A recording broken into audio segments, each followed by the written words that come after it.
Dr. No exploded onto screens in 1962 and lit the fuse on a new kind of cinematic myth, introducing the world to James Bond and the man who defined him first and best, Sean Connery. The tuxedo, the raised eyebrow, the easy menace that felt like silk and steel at once. It all began here, and it made Connery a global archetype. But icons cast long shadows.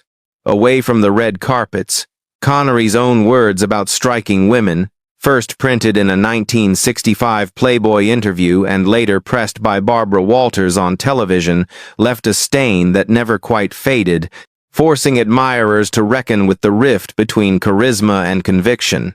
There was friction behind the franchise, too. Connery bristled at the machine that minted him, feuding with the producers who built Bond even as his performance sold the legend to the world, a professional love story edged with resentment and control. And then, years after the last martini, the myth fell quiet. He withdrew to the Bahamas, a private final act far from studios and flashbulbs, and in 2020 he died at home at the age of 90, leaving behind a legacy both gleaming and troubled, a hero whose halo never quite hid the heat beneath. Sean Connery was not born into glamour. He entered the world in 1930 in the working-class tenements of Fountainbridge, Edinburgh. The son of a factory worker and a cleaning woman, he left school at 13 to help support his family, working odd jobs from milkman to coffin polisher. His rugged looks, physical strength, and unmistakable Scottish presence became his ticket out. In 1962, Connery donned the tuxedo in Dr. No, becoming the very first cinematic James Bond. The film was a gamble, low budget, untested, but Connery's mix of danger and wit crystallized a character who would dominate popular culture for decades. Audiences instantly accepted him as 007, suave yet lethal, aristocratic yet working-class tough. This was more than a role, it was a transformation. Within a few years, Connery became one of the most recognized men on the planet, and the James Bond franchise exploded into a global phenomenon. But the success carried a cost. While the world saw him as the perfect spy, behind the scenes, Connery was already struggling with the weight of fame, the studio's control, and a reputation that would cling to him far longer than he wanted. After the thunderclap success of Dr. No, Sean Connery reprised James Bond in a string of films that defined the 1,960 seconds, from Russia with Love, Goldfinger, Thunderball, and You Only Live Twice. Each performance cemented him not only as the quintessential Bond, but also as a global symbol of sophistication and danger.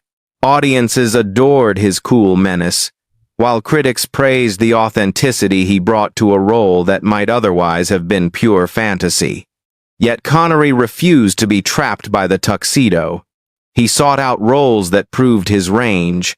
A rugged adventurer in The Man Who Would Be King, a world-weary father in Indiana Jones and the Last Crusade, and a grizzled mentor in Highlander. His gravitas only deepened with age, and in 1988, he won the Academy Award for Best Supporting Actor for his role as a tough Irish cop in The Untouchables. By the 1,990 seconds, Connery had become a box office force again with The Hunt for Red October and The Rock. His career spanned more than 5 decades, touching nearly every genre: spy thrillers, fantasy epics, historical dramas, and action blockbusters. Through it all, Sean Connery cultivated the image of a man who was both artist and star, able to elevate pulp into prestige. To millions, he wasn't just Bond. He was the definition of timeless masculinity on screen. Behind the charisma, Connery carried shadows that refused to fade. One of the deepest stains came from his own words. In a 1965 Playboy interview, he declared that hitting a woman could be acceptable in certain circumstances. Decades later, in 1987, when Barbara Walters pressed him on television, he repeated the sentiment with chilling calm. These statements haunted him, sparking outrage and shaping how many viewed him outside the screen. There were battles behind the camera, too. Connery clashed bitterly with Bond producers over money and creative control. He felt underpaid compared to the billions the franchise raked in, and he accused the studio of exploiting him. At one point, he confessed openly, "I have always hated James Bond." To the public, he was 007 forever. To Connery, the role was both a blessing and a prison. Rumors followed him about his temper and difficult personality. Journalists described him as guarded, often combative with the press. Friends spoke of his pride and stubborn independence traits that fueled his success, but also isolated him. And though admired for his marriages, especially his decades-long union with Micheline Roquebrune, whispers of infidelity and control lingered around his private life. The man hailed as the ultimate gentleman spy was, in truth, far more complicated, sometimes troublingly so. By the early 2000s, Sean Connery had walked away from Hollywood.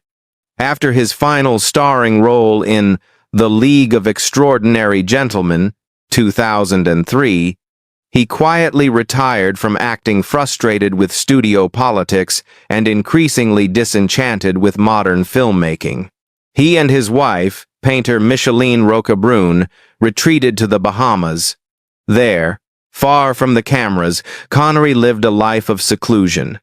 Golf mornings, art-filled afternoons, and only rare glimpses at public events.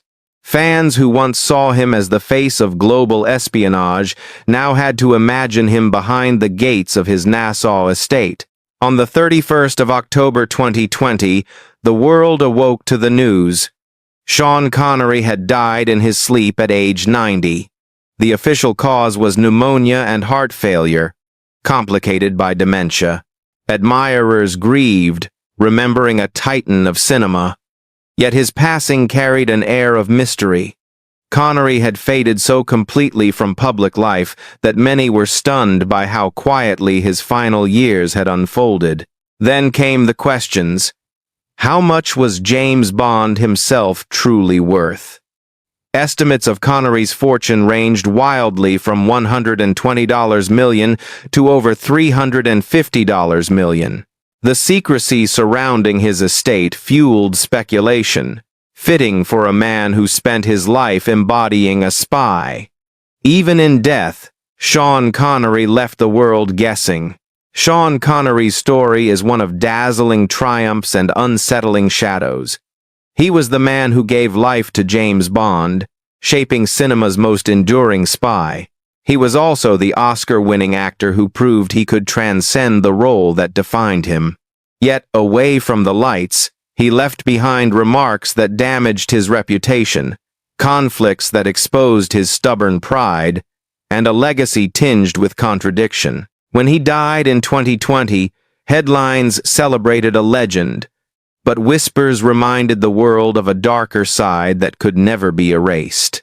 His estate, shrouded in secrecy, has been valued anywhere between $120 million and $350 million, a fortune as enigmatic as the man himself. And so the question remains, was Sean Connery truly the perfect James Bond? Or was James Bond simply the perfect mask he wore?